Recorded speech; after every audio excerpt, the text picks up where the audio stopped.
Hi everyone, welcome back again to Spiritual Growth Tarot. I'm Denise, and today I'm going to use the Shaman's Dream Oracle by Colette Baron Reid.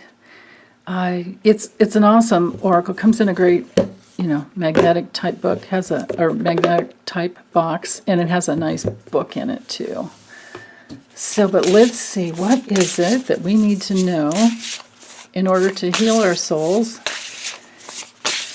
Come back home to that cosmic intelligence, that all love, all bliss. That is our pure spirits. So allowing our pure spirits to flow freely is the task. And this is for Thursday, July 8th, 2021. Okay.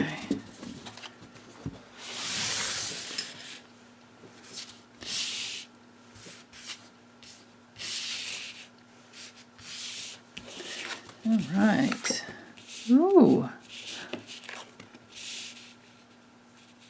Oh, how nice. Okay, this is interesting.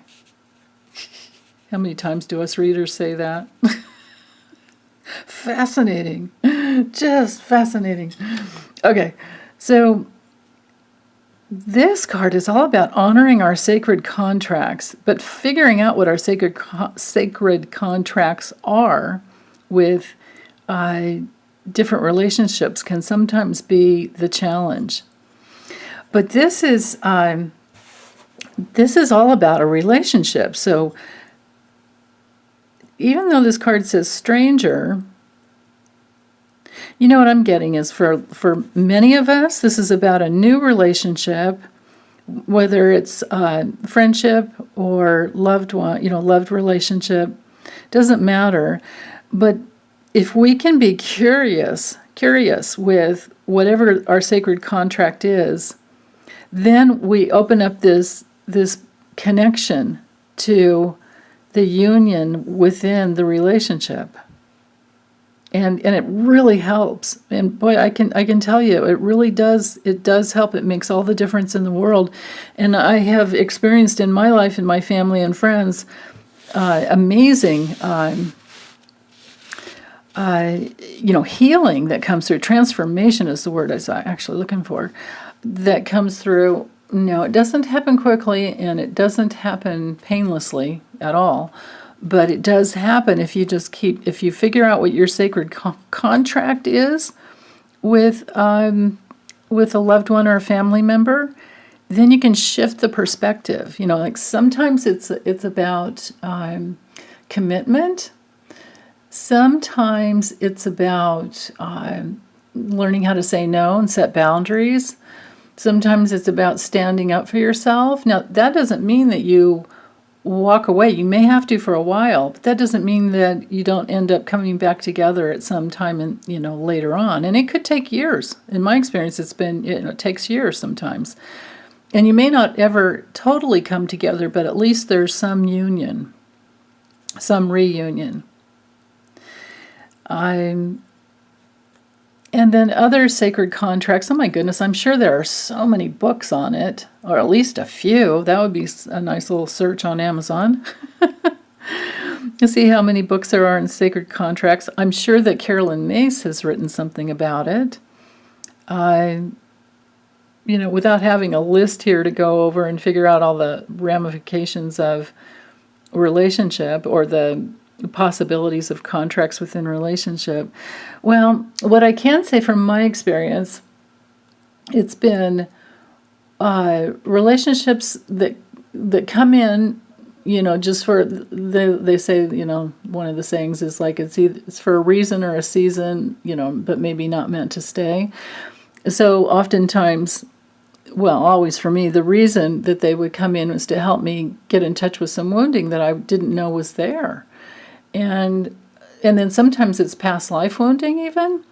And so if you can just get curious about what that sacred contract is about, that can be reunion with yourself, with your solar essence, with yourself. And it doesn't necessarily mean about reunion or union with the person, because it was just a temporary thing. That can be really challenging. So you have to pick apart all the false beliefs inside of you that are causing you, any pain. You have to get really curious in a situation like that. You would have to get really curious as to why they came into your life and what is it that you're meant to heal. And sometimes now, so karma to me is just, it's the law of cause and effect, but it's never meant to be harsh or rigid. So it's never simple. Usually it's not, I shouldn't say never, but it's usually not just so simple as saying tit for tat kind of a thing, like, well, I must have done that in a past lifetime.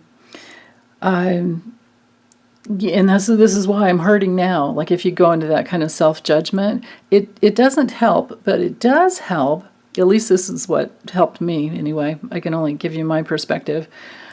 What helped me was to meet the pain and pray to know, open up to know, be willing to know how I may have hurt someone else the same way.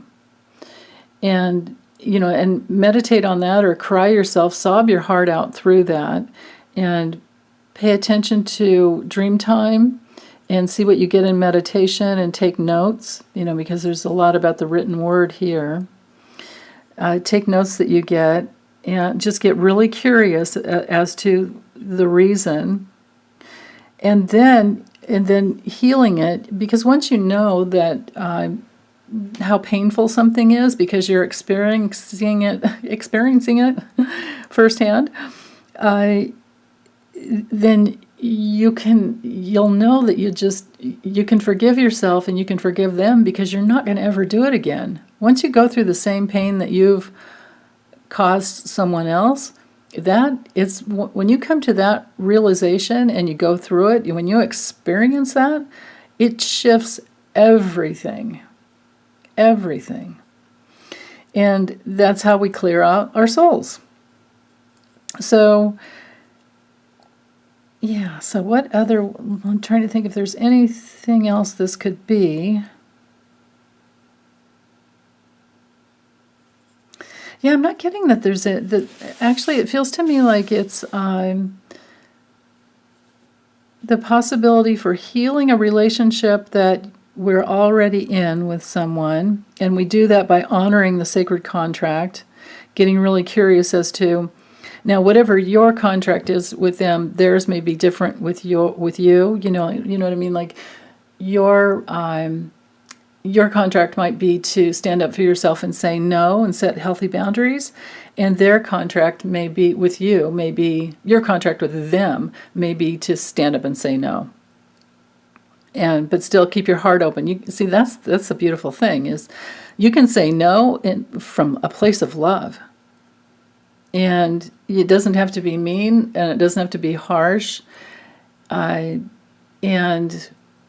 if you're doing it because it's the loving thing to do, then they should feel that at some point. But it may take time, may take a lot of time. But the union will come back. And then their sacred contract with you may be like in a situation where you have to hold the healthy boundary. Their contract with you may be to open up to what you can teach them about that, and it may be to teach you about commitment, like don't give up. And that's really beautiful when that happens, because commitment is a beautiful thing, but you can commit to someone without having to be there right there in their lives all the time.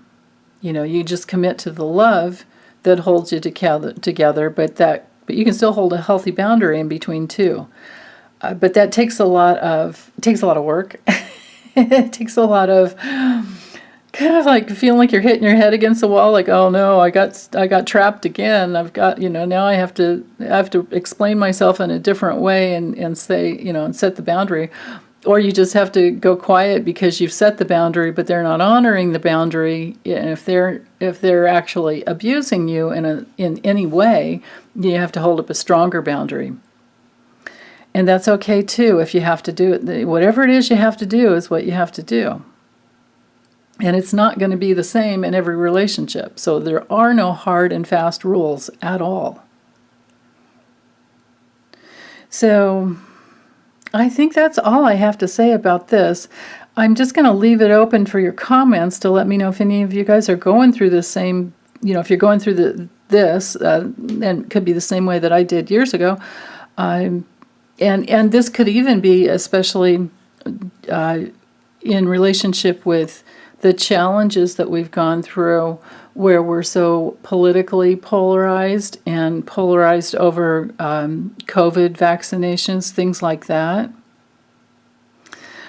And if it's a type of relationship where you did have to actually set a boundary for good and walk away, and it's not a family member and it's not, a deep friendship, but it's a different kind of a relationship, then that's okay too.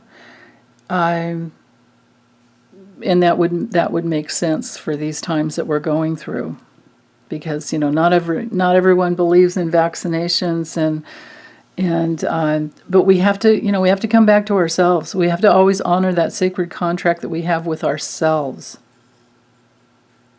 Always bring it back home, because if we don't take good care of ourselves, no one else really can.